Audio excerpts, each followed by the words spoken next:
প্রিয় শিক্ষার্থীরা, আজকে আমরা একটা অত্যন্ত গুরুত্বপূর্ণ জিনিস আলোচনা করব, সেটা হলো গিয়ে ডেনসিটি ফাংশনাল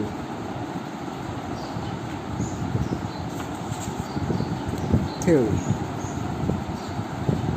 এটা ডিএফটি নামে পরিচিত। এটা কোহন নামে এক ভদ্রলোক এটা আবিষ্কার করেছিলেন এবং তিনি এটার জন্য নোবেল প্রাইজ পেয়েছিলেন। এটা খুবই অত্যন্ত গুরুত্বপূর্ণ, যেটা দিয়ে আমরা বোঝাতে চাচ্ছি। তো এখন আমরা ডিএফটি কী সেটা নিয়ে একটু আলোচনা করি। তো আমরা জানি যে একটা ইকুয়েশন একটা ইকুয়েশন তোমাদেরকে আমি দেখাই। সেই ইকুয়েশনটা হলো many body with Schrodinger equation H operating on psi Ri, this is equal to E psi Ri. So এটা হলো আসলে একটা সাইটাকে আমরা বলতে পারি সাই একটা many particle wave function, and this is the Schrodinger equation. যে Schrodinger ইকুয়েশন থেকে আমরা এনার্জির ভ্যালু পেতে পারি। সো আমরা সাধারণত যেটা করি সেটা হলো গিয়ে যে সাইটা আছে, এই সাইটার গ্রাউন্ড স্টেট প্রপার্টি নিয়ে আমরা খুব চিন্তিত। গ্রাউন্ড স্টেট প্রপার্টি নিয়ে চিন্তিত কারণ হলো যে কোনো একটা সিস্টেমের গ্রাউন্ড স্টেট প্রপার্টিসটা হলো একটা ইউনিক, তার মধ্যে একটা ইউনিক। যেমন ধরো হাইড্রোজেন অ্যাটমের যদি গ্রাউন্ড স্টেট আমরা যাই, যত হাইড্রোজেন অ্যাটমই থাকুক না কেন, সেখানে আমাদের গ্রাউন্ড স্টেটে আসে -13.6 ইলেকট্রন ভোল্ট। ঠিক তেমনই আমরা যে কোনো ধরনের অ্যালয় নিই, যে কোনো ধরনের মলিকুল নিই, যে কোনো ধরনের অ্যাটম নিই, তার গ্রাউন্ড স্টেট এনার্জিটা বা গ্রাউন্ড স্টেট যে প্রপার্টি আছে, সেই প্রপার্টিগুলি সবসময় একটা অনন্য বৈশিষ্ট্যের অধিকারী হয়। সো আমরা যেটা করি সেটা হলো গিয়ে হোহেনবার্গ এবং কোহন দেখাইছেন যে সাই এর গ্রাউন্ড স্টেট প্রপার্টি যেমন ইউনিক, তেমনই আমি যদি ডেনসিটি বের করি, গ্রাউন্ড স্টেট ডেনসিটি, এটাকে আমি বলতে পারি গ্রাউন্ড স্টেট ডেনসিটি। সাই যেমন একটা ইউনিক প্রপার্টি, তেমন ডেনসিটিও একটা ইউনিক প্রপার্টি। যে কোনো একটা সিস্টেমের ডেনসিটি, গ্রাউন্ড স্টেট ডেনসিটিটা সবসময় ইউনিক হবে। এটা আমাদের কি সুবিধা এনে দিল? এটা আমাদের সুবিধা হলো যে মনে রাখো ডেনসিটি কিন্তু একটা মেজারেবল কোয়ান্টিটি। আমি কোনো একটা পার্টিকেল বা একটা সিস্টেমের ডেনসিটি মাপতে পারি সহজে, কারণ এটা মেজারেবল। সাই একটা মেজারেবল কোয়ান্টিটি না, সাই হলো গিয়ে একটা অ্যাবস্ট্রাক্ট কোয়ান্টিটি। যে অ্যাবস্ট্রাক্ট কোয়ান্টিটি নানা রকমভাবে ম্যানিপুলেশন করে আমরা অনেক ধরনের টার্ম পাই। যেমন ধরো তোমার এনার্জি, তারপরে তোমার মোমেন্টাম, কাইনেটিক এনার্জি, এটসেট্রা। নানা রকম জিনিসগুলি পেতে গেলে আমার কিন্তু সাইটাকে ম্যানিপুলেট করতে হবে। সরাসরি সাই থেকে আমরা কোনো ইনফরমেশন পাই না। কিন্তু ডেনসিটি যদি আমার জানা থাকে, ডেনসিটি একটা ডাইরেক্ট অবজারভেবল কোয়ান্টিটি, সাই ডাইরেক্ট অবজারভেবল কোয়ান্টিটি। তাহলে আমরা আজকে প্রথমে যেটা প্রমাণ করব সেটা হলো গিয়ে এই যে ডেনসিটি, এটা যে একটি ইউনিক প্রপার্টি, সেটা আমার প্রথমে প্রমাণ করতে হবে। সো এটা প্রমাণ করতে গেলে in order to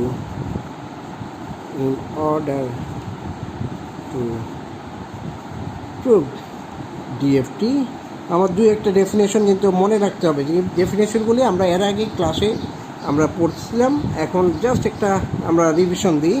What is the definition of density? Density NR is defined by N psi star R Rn and psi R2 থেকে Rn dr2 drn। এইভাবে আমরা আগে দেখছিলাম যে ডেনসিটি ডেফিনিশনে এই। তারপরে আমরা বলছি যে এখানে ওয়ান পার্টিকেল ডেনসিটি ম্যাট্রিক্স নামে একটা জিনিস থাকে। One particle density matrix.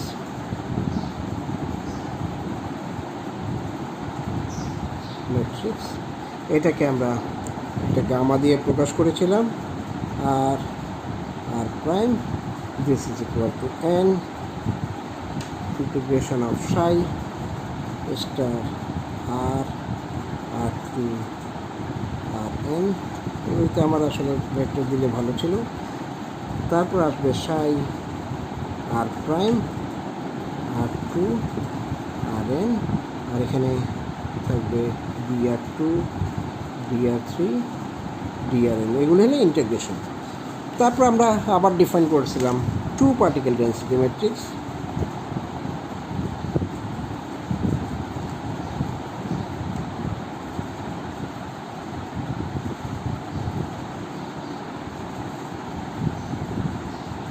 এটা হলো ক্যাপিটাল গামা দিয়ে আমরা ডিফাইন করলাম, capital gamma r r prime r prime. So এটাকে আমরা দেখাবো এরকম n into n minus 1/2 integration of psi star r r prime r three r n psi r r prime r three r n d r three dr4 drn। এটা হলো গিয়ে তোমার two particle density matrix. তো এটার physical মিনিংগুলিও আমরা সেখান থেকে পড়ে নিয়েছিলাম। তো এখন আমরা আমাদের মূল জায়গাটায় আসি, ডিএফটি কীভাবে আমরা প্রুফ করব। এটা প্রমাণ করতে গেলে প্রথমে আমাদের দেখাতে হবে যে we have to show that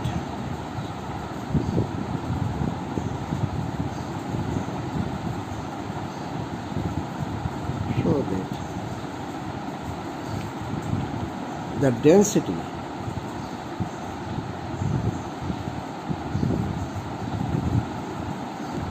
nr is uniquely defined for a given potential V of R for the electrons.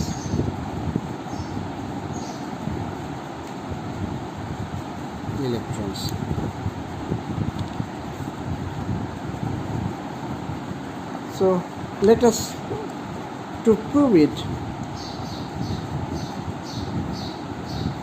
আমরা ধরে নেই যে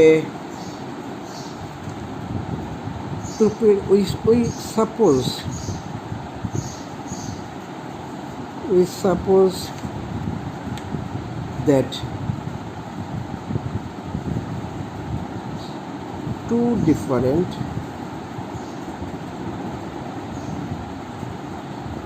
different external potential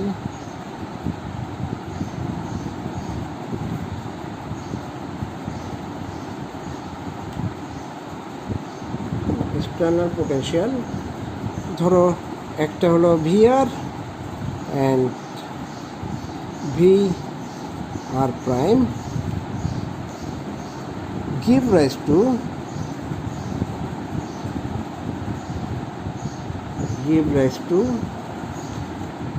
the same density.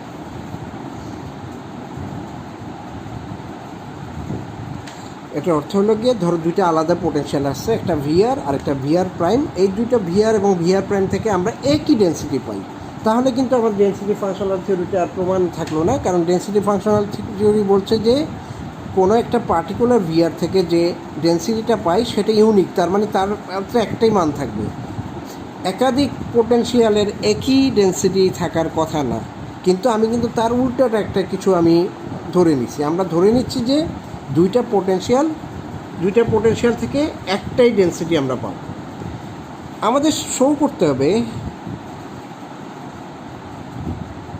we have to show that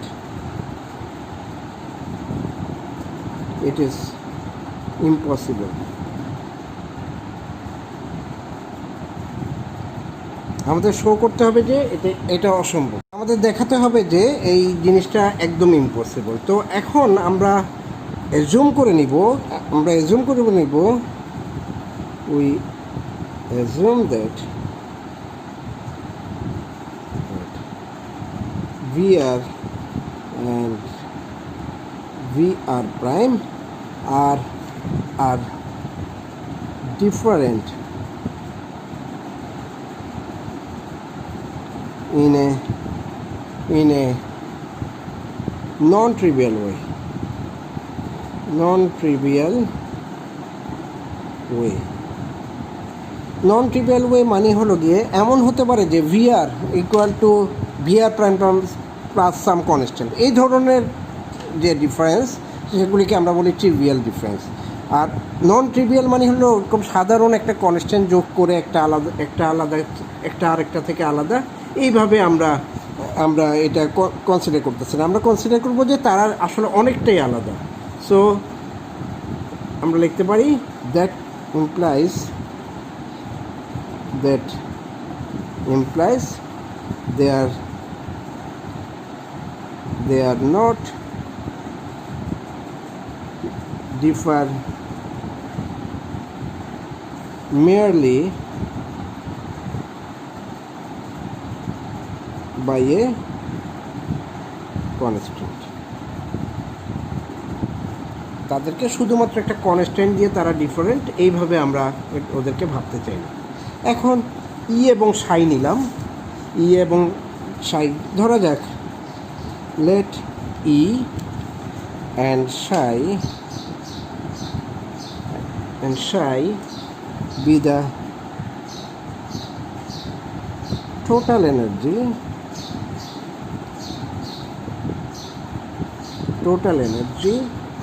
and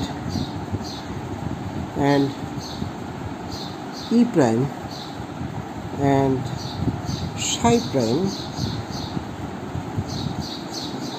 be the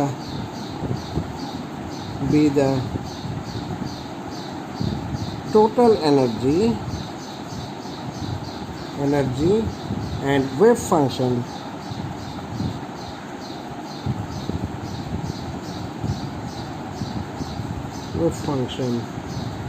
for the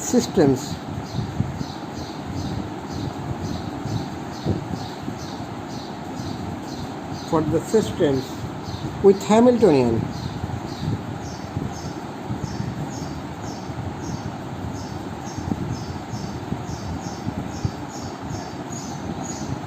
H and H prime respectively. তার মানে হলো আমাদের সিস্টেমের Hamiltonian যখন H তখন এনার্জি E এবং ওয়েভ ফাংশন সাই, যখন হ্যামিল্টনিয়ান H প্রাইম তখন এনার্জি E প্রাইম এবং ওয়েভ ফাংশন সাই প্রাইম। সো এখন আমরা তাহলে আমরা লিখতে পারি if the potential inside H is V and suppose VFR and inside H prime is V of R prime, এটা যদি আমরা ধরে নিই তাহলে আমরা লিখতে পারি E is equal to psi prime H psi prime, এটা আমি লিখতে পারি এটা সমান হবে psi prime H, আমি V প্রাইম একবার যোগ করলাম একবার বিয়োগ করলাম, তো psi prime এটাকে আমি লিখতে পারি this is equal to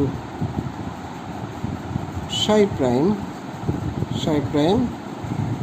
H prime plus V minus V prime psi prime. আচ্ছা, আমরা একটু আমরা প্রথমে একটা বুঝে নিই যে এই লাইনটা আমি কেন লিখলাম। এই লাইনটা লেখার কারণ হলো তোমার ই, এটা হলো একটা গ্রাউন্ড স্টেট এনার্জি। এখন ই, এইটা আসলে একটা ভুল লিখেছিলাম, এটা গ্রেটার দেন হবে। এখন আমি যে কোনো আদার ওয়েভ ফাংশন এটা দিয়ে যদি হ্যামিল্টনিয়ানের এক্সপেকটেশন ভ্যালু বের করার চেষ্টা করি, এই এনার্জিটা হবে গ্রাউন্ড স্টেট এনার্জি থেকে সবচেয়ে থেকে বড়। এখন এটা যদি বড় হয় তাহলে এটার মানটা এখন দেখি, তাহলে আমি কি লিখতে পারি না এরকম, এখানে চিহ্ন একটু গন্ডগোল হয়ে গেছে, তারপর একটু সুন্দর করে লিখি জিনিসটা কেমন জানি, দুইটা অ্যাঙ্গেলগুলি আর এটা দুইটা একটু দূরে দূরে লিখি, তাহলে জিনিসটা দেখতে ভালো লাগবে। তাহলে এটা সমান সমান হলো, এটা সমান সমান হলো, আমি লিখতে পারি সাই প্রাইম, এইচের সাথে আমি একবার ভি প্রাইম যোগ করে দিব, আরেকবার ভি প্রাইম বিয়োগ করে দিলাম, তাহলে লিখলাম সাই প্রাইম। এখন আমি দেখাতে চাই যে এই মানটাকে এভাবে লেখা যায়, কারণ আমি জানি কাইনেটিক এনার্জি কখনো পরিবর্তন হয় না, ইলেকট্রনের কাইনেটিক এনার্জি সবসময় সমান। সো আমি লিখতে পারি যে kinetic energy this is H minus V equal to H prime minus V prime. এই দুই ক্ষেত্রে কাইনেটিক এনার্জি সমান। এখান থেকে আমি লিখতে পারি H plus V prime equal to H prime plus V.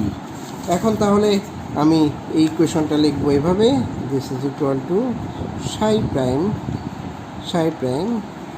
H prime plus V minus V prime psi prime. এভাবে আমি জিনিসটা প্রকাশ করতে পারি। This is equal two Sai prime H prime psi prime plus psi prime V minus V prime psi prime. এটা লিখতে পারি। এটা again এটাকে আমি বলতে পারি this is my E prime. এটা আমরা আগে ডিফাইন করছি যে এটা এখান থেকে যে এনার্জিটা পাবো সেটা হলো ই প্রাইম। তাহলে এখানে আমার থাকলো V minus V prime, bracket দিয়ে নিই সাই প্রাইম। সো ধরে নেই দিস ইজ মাই ইকুয়েশন এ। তার মানে আমি এখানে কি প্রমাণ করলাম, প্রথমে দেখলাম যে একটা গ্রাউন্ড স্টেট এনার্জি, এটা যদি আমি যে কোনো একটা আলাদা ওয়েভ ফাংশন নিই, এটা হলো এটা সমান E equal to Sai H সাই, এটা সমান, কিন্তু সাইয়ের মান যদি পরিবর্তন হয় তখন আমার এখানে এরকম এটা এই এনার্জিটা এই টার্মটা এনার্জি থেকে বড় হয়ে যাবে। এখন আমি বিভিন্নভাবে প্রমাণ করলাম যে ই ইজ,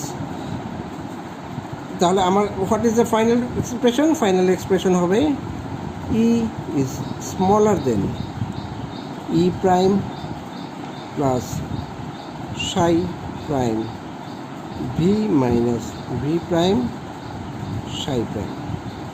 ঠিক আছে, এটা হলো গিয়ে আমার equation A.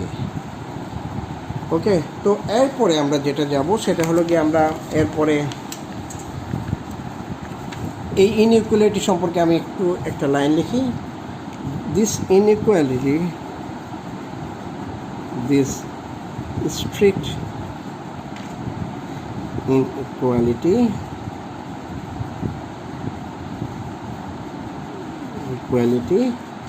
is a consequence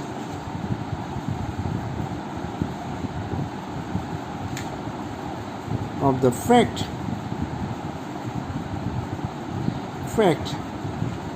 that the two potential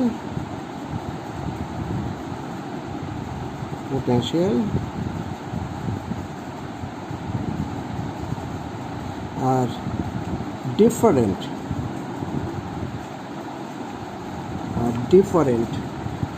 in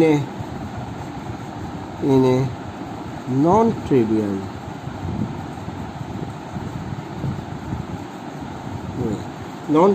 way। একইভাবে যদি আমি উল্টো পথে যাই, similarly we can prove that আমরা এটা ই দিয়ে শুরু করেছিলাম, আমরা ই প্রাইম দিয়ে শুরু করতে পারি। তখন আমরা পাবো ই prime is smaller than E minus psi v minus v prime of psi. Let us call this equation b. এখন if we add a and b, will get, we obtain, আমরা পাবো e plus e prime is smaller than e plus e prime plus psi prime v minus v prime psi prime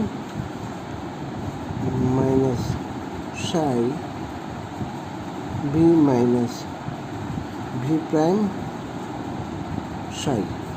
এটা আমি পেলাম, ধরো এটা equation 3। এখন last দুইটা term যেটা আছে সেই দুইটা টার্ম নিয়ে আমি কাজ করি, দেখি কি পাওয়া যায়। The last two term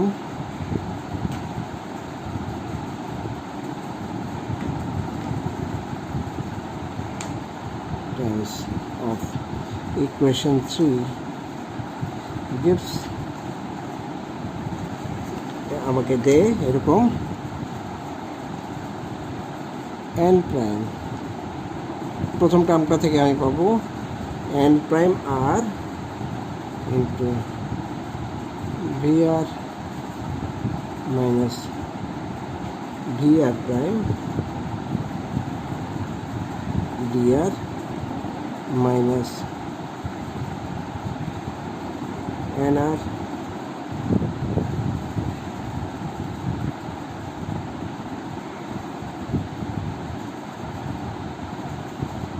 dr। এই দুটাতে তাহলে যেহেতু n prime r equal to nr আমরা ধরে নিয়েছি, n prime r, since n prime r equal to nr, তাহলে আমাদের এটার রেজাল্ট হবে কি, দিস ইজ ইকুয়াল টু 0। সুতরাং what will get, e plus e prime is smaller then e plus e prime. তার মানে is it possible e plus e prime is smaller than e prime? Impossible. It is impossible. So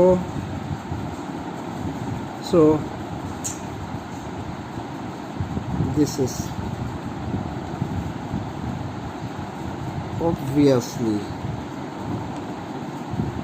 wrong. এটা একদম ভুল।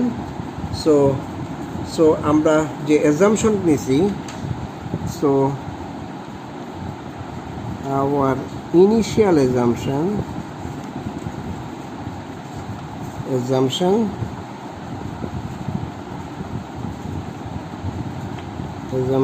কি assumption আমরা নিয়েছিলাম, যে densities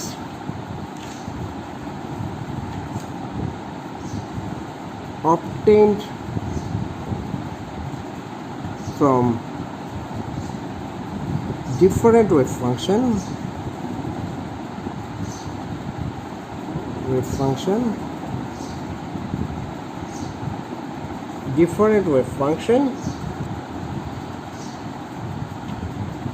cannot be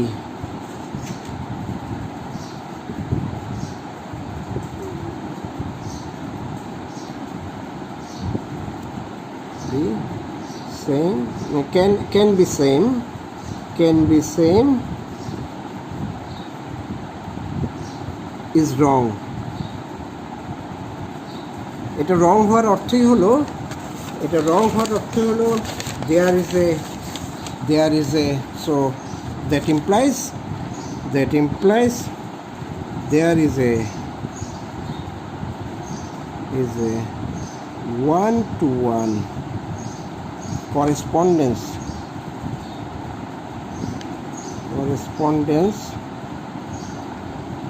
between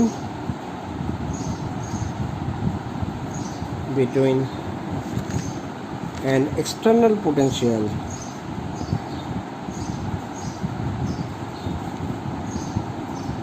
potential VR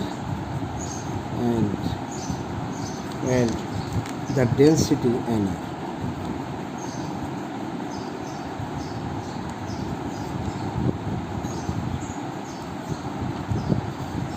so আমরা আসলে কি প্রমাণ করতে পারলাম যে আমাদের যে গ্রাউন্ড স্টেট ডেন্সিটি আছে সেটাও একটা unique function of the ground state potential. So আমরা এখন তোমার VR determines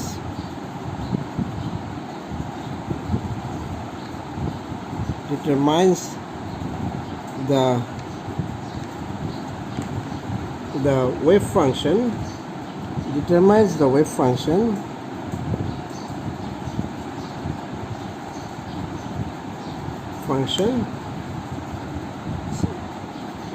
অর্থ কি? অর্থটা হলো গিয়ে আমার সাই কেমন হবে, ভিআরের উপর ডিপেন্ড করবে আমার সাই কেমন হবে, আবার সাই কেমন হবে সেটা ডিপেন্ড করবে ওয়েভ ডেন্সিটি কেমন হবে। তার মানে in that case therefore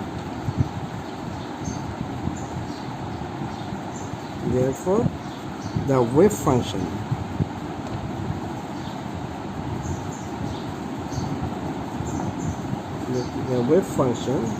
must be a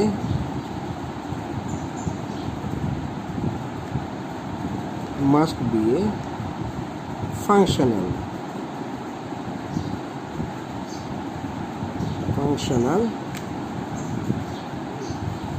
এখানে একটা শব্দ লিখি unique functional of the density.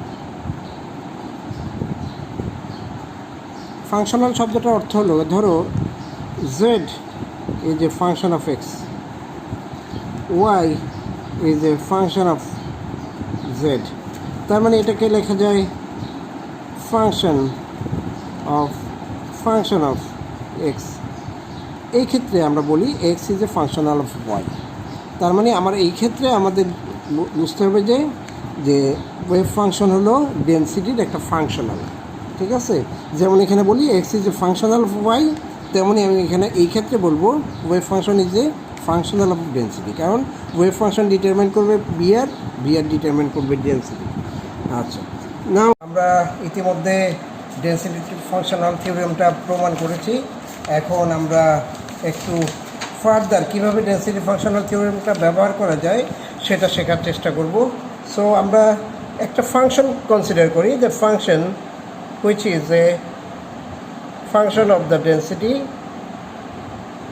This can be written as psi plus t plus w psi। এই ফাংশনটা আমরা এখন কনসিডার করি। তো এখন এখানে ভিতর টিটা কি? টি হলো T is kinetic energy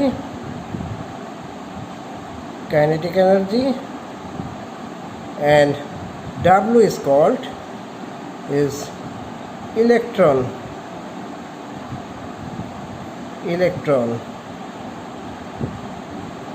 interaction। এইভাবে আমি দুটাকে আলাদা করে নিতে পারি। তো এখন এই যে এখানে যে এই অংশটা আছে, এই অংশটা it is only depends on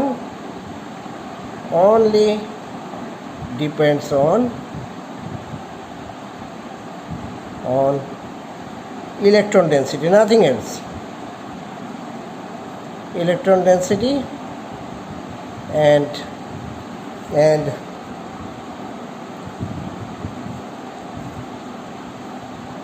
তো এটা আর কিছুর উপর ডিপেন্ড করে না। তো এখন যদি আমরা এনার্জিটা বের করতে চাই, E and this is also a function of density, this is equal to হবে psi h psi equal to f of nr and একটা potential function v of r nr dr।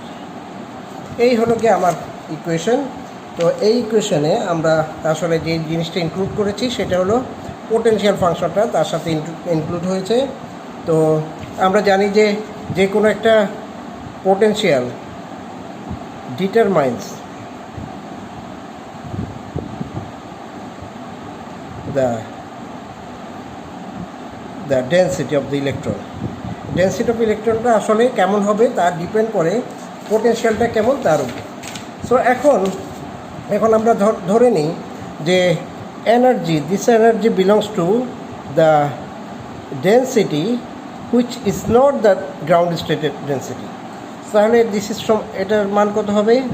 এটা হবে সাই প্রাইম। সাই প্রাইমটা মনে হবে এটা গ্রাউন্ড স্টেট ওয়েভ ফাংশন নয়। সাই prime, this is equal to f n prime r plus integration of v r n prime r dr. This is greater than energy of the ground state. Energy of the ground state আমি define করতেছি E by nr দিয়ে।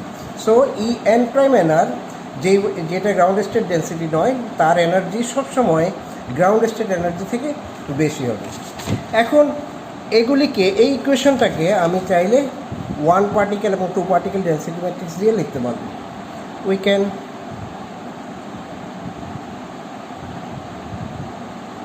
Write the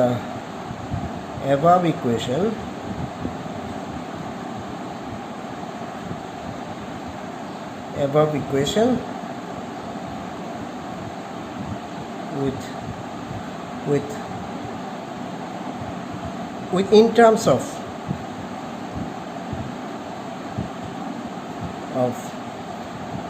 one particle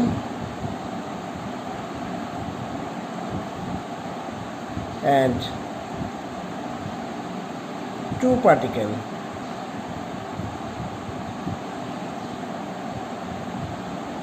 density matrix.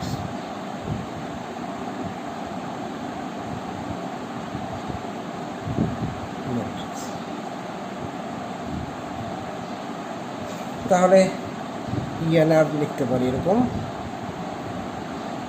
Ground state energy, this is equal to psi h psi h psi equal to minus h cut square by 2n. এটা হলো mass of electron, integration of del r square, এখানে একটা prime দিয়ে দিই, gamma 2 particle density matrix gamma, sorry এটা 1 particle density matrix gamma, এখানে তারপরে আমি আর প্রাইমের জায়গায় আর বসা দিব ডিআর। এটা হলো প্রথম টার্ম, এটা হলো কাইনেটিক এনার্জি টার্ম। তারপরে আমরা যাচ্ছি তারপরের টার্মে, এটা হলো তোমার ইলেকট্রন ইন্টারাকশন টার্ম। এটা in terms of 2 particle density matrix লিখতে হবে। প্রথমে তার পোটেনশিয়ালটা এরকম আর মাইনাস আর প্রাইম, ক্যাপিটাল গামা দিয়ে আমরা এটা লিখি, আর আর প্রাইম আর আর প্রাইম ডিআর।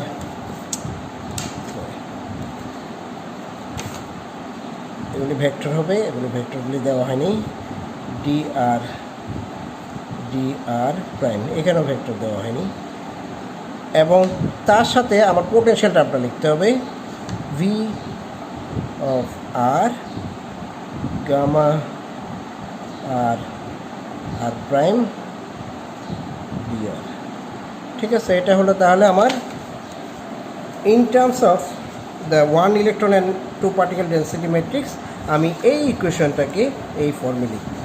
এখন আমার যেতে হবে সেটা হলো গিয়ে সিঙ্গেল পার্টিকেল ইকুয়েশনে এটা রিডিউস করতে হবে। নাও we want to reduce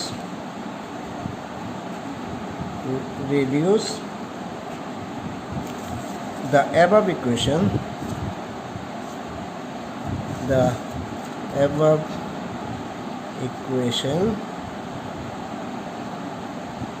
in terms of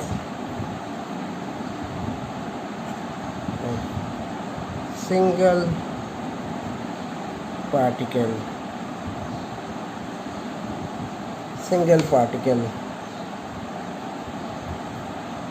states.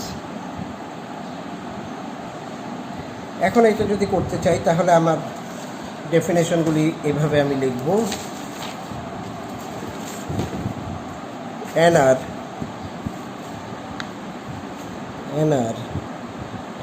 equal to summation of I phi I, এটা আর লেখা উচিত ছিল, এটা আবার লিখি, nr equal to summation of I phi I r whole square। তারপর আমি ওয়ান পার্টিকেল ডেন্সিটি ম্যাট্রিক্সটাকে লিখবো এভাবে,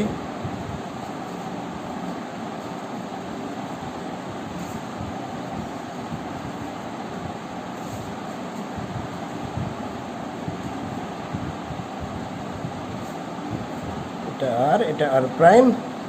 তবে টু পার্টিকেল ডেন্সিটি ম্যাট্রিক্সটাকে আমি ভেঙে লিখবো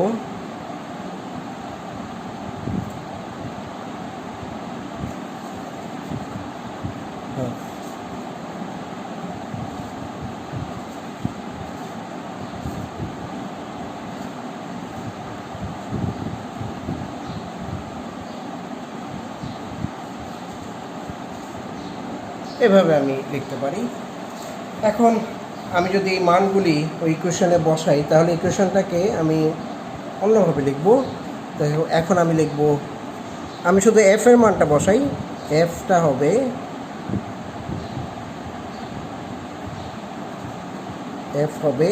প্রথমে কাইনেটিক এনার্জি পার্ট, এটা সিঙ্গেল পার্টিকেল তাই এভাবে লিখছি, T S N R,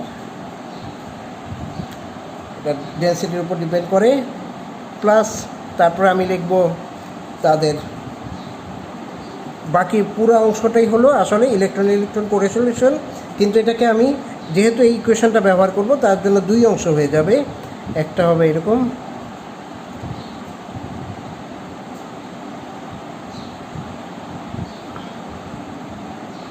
nr prime divided by r minus r prime dr prime। আমি এই ইকুয়েশনটাকে দুইটা অংশে ভাগ করে লিখছি। একটা এই অংশটা হলো কে বলা হয় কুলম ইন্টারেকশন, এবং বাকি অংশটাকে আমরা লিখব এক্সচেঞ্জ ইন্টিগ্রাল। এটাকে আমি বলবো এক্সচেঞ্জ ইন্টিগ্রাল। আমার এতটুকু পর্যন্ত সব কিছু আসলে আমার জানা আছে, কিন্তু আমার এক্সচেঞ্জ ইন্টিগ্রালটা কিন্তু আমার এটা সম্পর্কে জানা নাই, এটাকে আমার গেস করতে হবে। তাহলে এখন আমি টিএসটাকে ডিফাইন করবো এভাবে, এটা হলো kinetic energy for the single particle part, এটা হলো প্রতিটা পার্টিকেলের আমার কাইনেটিক এনার্জিগুলিকে আমার যোগ করতে হবে।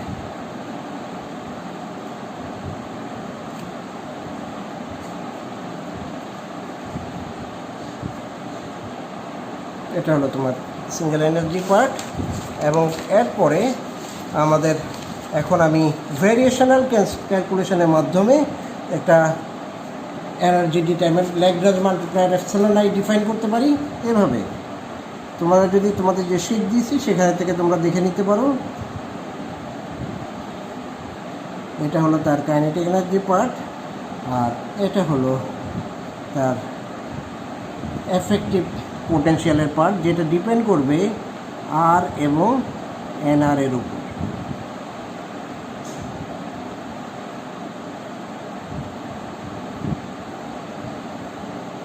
phi I r equal to epsilon I phi I। এখন এফেক্টিভ পোটেনশিয়াল ডিফাইন করি আমরা এভাবেই, effective potential V effective হবে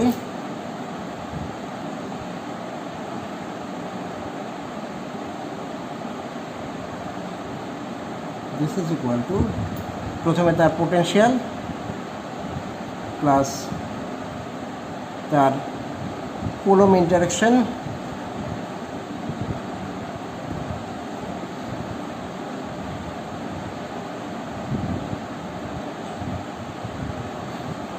অ্যান্ড তারপরে বাকি অংশটা হবে এক্সচেঞ্জ ইন্টিগ্রাল। এটাকে আমরা এক্সসি দিয়ে প্রকাশ করি। এটা এ ফাংশন অফ এনআর। সো এই জিনিসটা আমরা পেয়ে গেলাম। এখন আমরা এই টার্মটা এক্সচেঞ্জ ইন্টিগ্রাল, এইটার মান আসলে আমরা সঠিকভাবে জানি না। এই মানগুলিকে আমরা সাধারণত কী করি, যে যখন আমরা এইগুলিকে গেস করি, এগুলিকে আমরা অ্যাপ্রক্সিমেট করি যে এটা কীরকম মান হওয়া উচিত। তো এখন শুধুমাত্র এক্সচেঞ্জ পার্টের মান আমরা এইভাবে ধরে নিচ্ছি। তো এটা হার্ট্রি-ফক অ্যাপ্রক্সিমেশন থেকে আসছে, E x equal to minus 3/4 into E square by pi k F N. এটা হলো গিয়ে তার মান। এখন আমি যদি এন এর মান ইন্টিগ্রেশনের মাধ্যমে দেখাই, টোটাল এন হলো টোটাল নাম্বার অফ ইলেকট্রন, সেটাকে আমরা এভাবে দেখাবো। If N is total number of electrons, N যদি টোটাল নাম্বার অফ ইলেকট্রন হয় তাহলে ক্যাপিটাল এন, এটাকে আমি ডেন্সিটির মাধ্যমে ইন্টিগ্রেশনের মাধ্যমে এটা বের করে নিতে পারি। তখন আমার ই এক্সচেঞ্জের মান হবে, এটার মান হবে minus 3/4 E square by pi integration of k f n d r. আমি শুধু এই ইকুয়েশনে ক্যাপিটাল এন এর মানটা বসায় দিচ্ছি। বসা দেওয়ার পরে এই ইকুয়েশনটা পাইছি।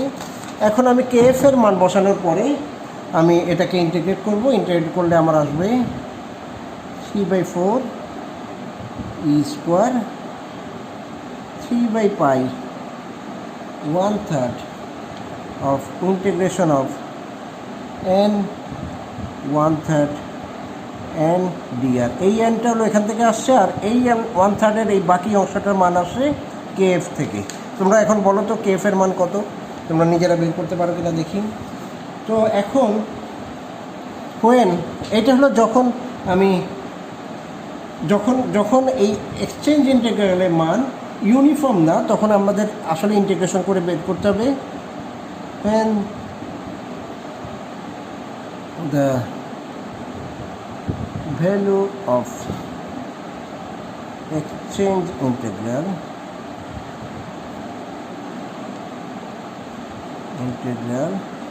is not uniform,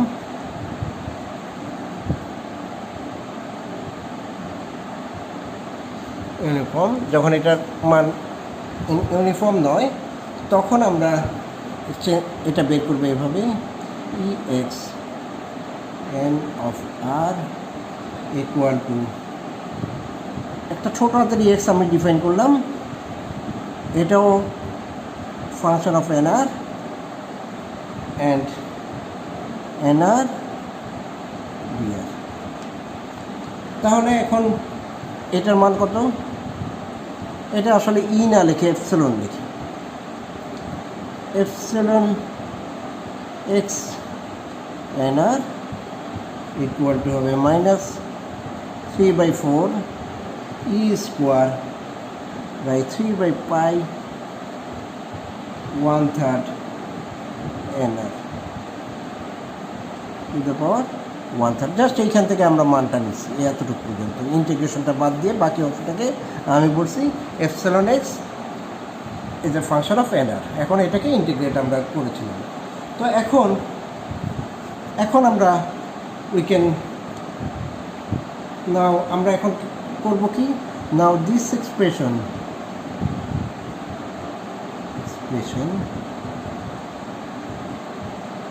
allows us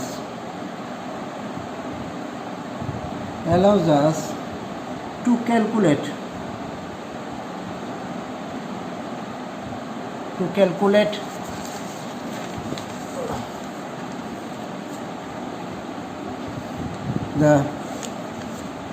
the exchange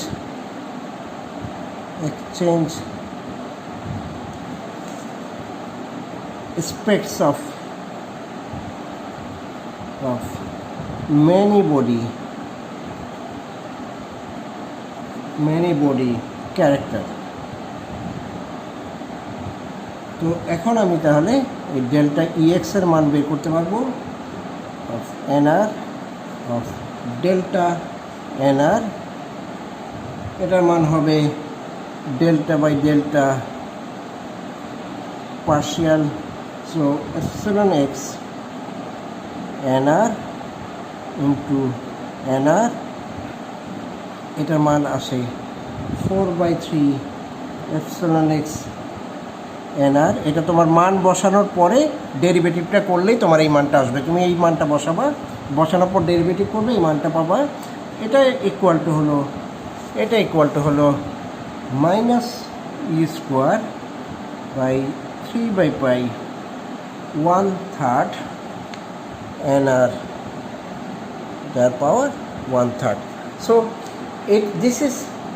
this is similar to, এটা exactly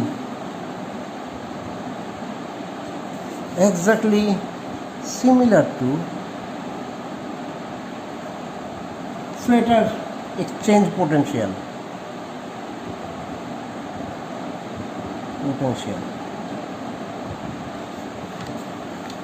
এটা আমরা আগেই একটা অ্যাজাম্পশন হিসাবে আগে লিখছিলাম।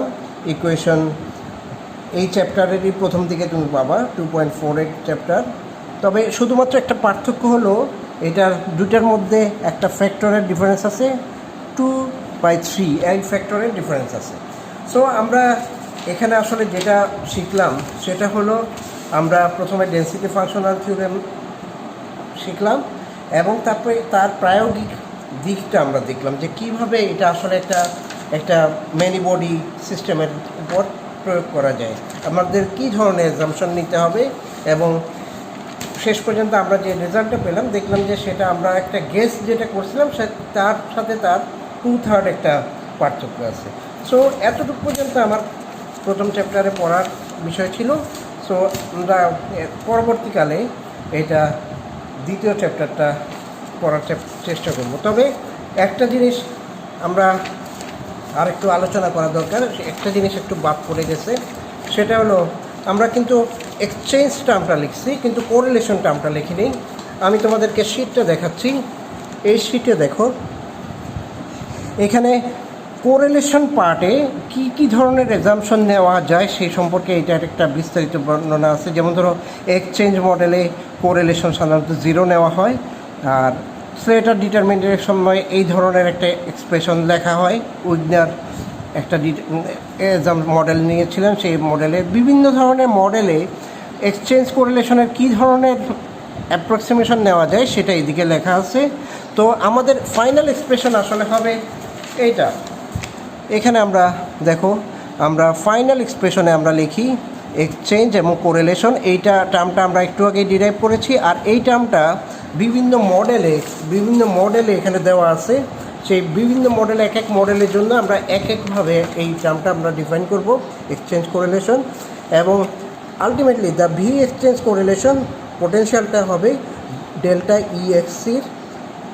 তো এতটুকু পর্যন্ত তোমার আসলে রিডিং পড়ে নিতে হবে। এবং যদি পরীক্ষায় তোমাদের আছে যে কীভাবে তুমি এক্সচেঞ্জ কোরিলেশন টার্মটা তোমার ডেনসিটি ফাংশনাল থিওরেমে ডিরাইভ করবে, সেটা তোমার এতটুকু পর্যন্ত তোমার লিখতে হবে। সো তোমরা এটা প্রস্তুতি নাও। এই চ্যাপ্টারটা এখানে শেষ হলো। তো আমরা পরবর্তীকালে নতুন চ্যাপ্টারটা শিখব। খোদা হাফেজ সবাইকে।